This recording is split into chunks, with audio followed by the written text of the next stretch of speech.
Right setup, right entry, wrong exit. आज यही हुआ and the reason was simple, patience नहीं थी। Let's break down exactly what happened and where I went wrong. Today is Wednesday 6 of May 2026, Nifty का non expiry session. आज opening से ही market में काफ़ी वोलेटिलिटी देखने मिली। Nifty open with a gap up and initially buyers काफ़ी एग्रेसिव दिख रहे थे। एक बड़ा बुलिश कैंडल बना but in the same candle itself market को 24,250 के जोन पे स्ट्रॉन्ग रिजेक्शन मिली। और जब पहली 5 मिनट्स कैंडल क्लोज हुई, it was a classic upper wick candle. This candle was clearly saying buyers tried but sellers were in control at that level. Initially, I was planning to enter in the first candle itself, but instead of taking an aggressive entry, I decided to wait for more confirmation as I was not confident in my setup. और वो confirmation मुझे second 5 minutes candle से मिला. This candle was also forming a rejection candle near CPR R2 and VWAP, दो strong resistance levels एक साथ. CPR R2 और VWAP ये दोनों लेवल्स ऐसे पॉइंट होते हैं जहां सेलर्स एक्चुअली एक्टिव हो जाते हैं और प्राइस को ऊपर जाने से रोकने की कोशिश करते हैं। जब दोनों एक साथ रेजिस्टेंस दे रहे हो तो वो एक स्ट्रॉन्ग कॉन्फ्रेंस बन जाता है। तो इस कंफर्मेशन के बेसिस पे मैंने 24,250 CE में सेल पोजीशन क्रिएट की। इस ट्रेड का लॉजिक सिंपल था, निफ्टी एक पुल बैक करेगा और नीचे आएगा। मेरा टारगेट था प्रीवियस डे हाई, बट बीच में काफ़ी बैरियर्स थी जैसे R1 और 20 EMA। These are the levels which can act as a support level and if Nifty takes support here a strong upside was possible. तो मैंने प्रीवियस डे हाई को final target नहीं रखा और कंजर्वेटिव ट्रेड प्लान किया। Stop loss था around 10 points और target था 30 पॉइंट्स का। ये ट्रेड एक्चुअली अच्छा गया बट मिस्टेक मेरी एग्जिट में हुई। मैंने अराउंड 25 पॉइंट्स पे प्रॉफिट बुक कर दिया। रीज़न, मुझे डर था कि अगर निफ्टी किसी भी लेवल पे सपोर्ट ले लेता है तो एक शार्प रिवर्सल आ सकता है and I didn't wanted to give back the profit I already made.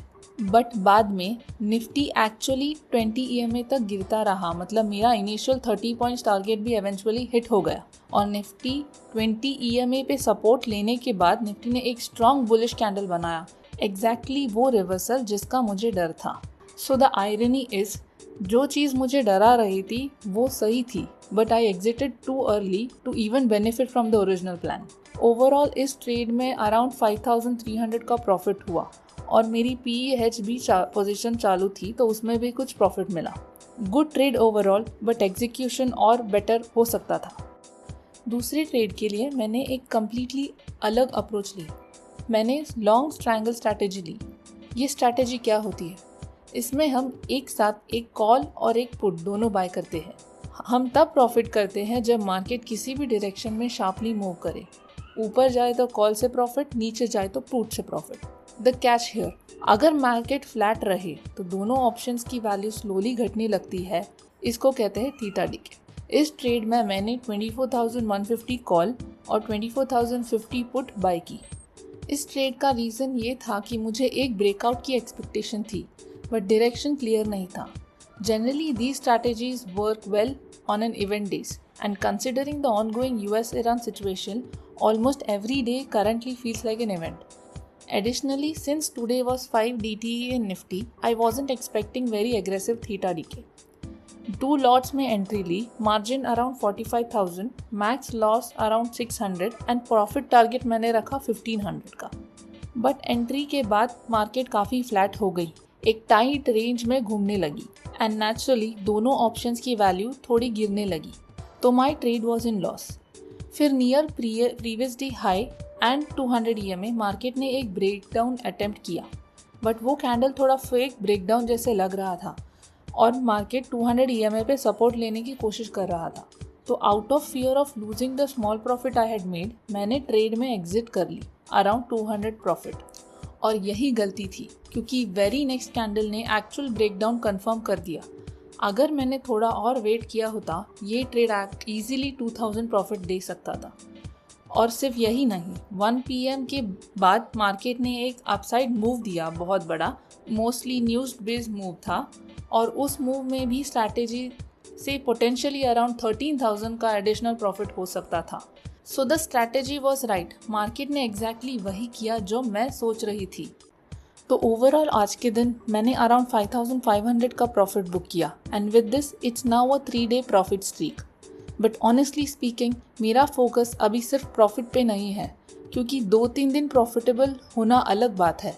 Long term consistency बनाए रखना वो असली चैलेंज है, और वो चीज़ मैं अभी भी एवरीडे इम्प्रूव करने की कोशिश कर रही हूँ।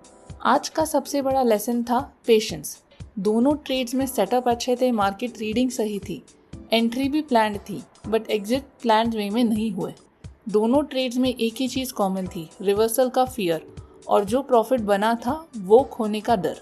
और कहीं ना कहीं उस फियर ने एग्जीक्यूशन इफेक्ट किया, स्पेशली सेकेंड ट्रेड में। स्ट्रैटेजी आइडिया बिल्कुल करेक्ट थी, मार्केट ने एग्जैक्टली वही किया जो एक्सपेक्टेड था, बट पेशेंस नहीं थे तो फुल बेनिफिट नहीं ले पाई।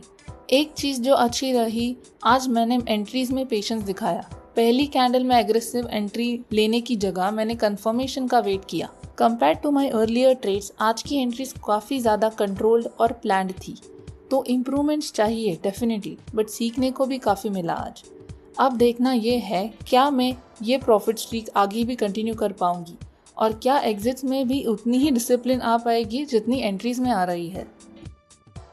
अगर आपको लगता है कि किसी भी एरिया में मुझे इम्प्रूवमेंट करना चाहिए, do let me know in the comment section, because at the end of the day this channel is all about learning and improving together. अगर इस वीडियो से कुछ वैल्यू मिली, feel free to like the video. और अगर आपको ये real trade breakdowns पसंद आते हैं तो चैनल को सब्सक्राइब करना ना भूलें। Let's improve our trading one step at a time. Thank you and have a nice day.